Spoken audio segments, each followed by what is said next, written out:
Bu lo'li yigitdan oyiga qancha pul topasiz deb so'rashganda, u oyiga 100 million so'm pul topishini aytib o'tadi. Sezon bo'lmagan paytda, ya'ni qish paytida esa u 20-30 million so'mgacha pul topishini aytib o'tadi va qo'sha mashinasi, Cobalt, Gentra mashinasi borligini aytib o'tadi. Keling, yaxshi videoni o'zingiz ko'ring va xulosa chiqaring.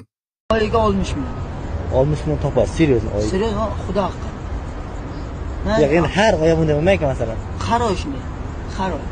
Har oy 60 Har, mana shu yoz keladi-ku. Qishga 20 millionga, 30 millionga ham qolamiz.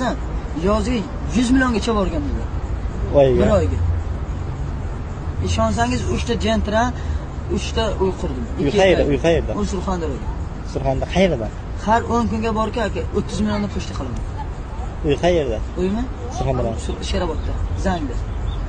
Qiziq, bular baklashka terib va makulatura yig'ib shunchalik pul topisharmikan yoki boshqa ish ham qilisharmikan? O'z fikringizni kommentariyaga yozib qoldiring.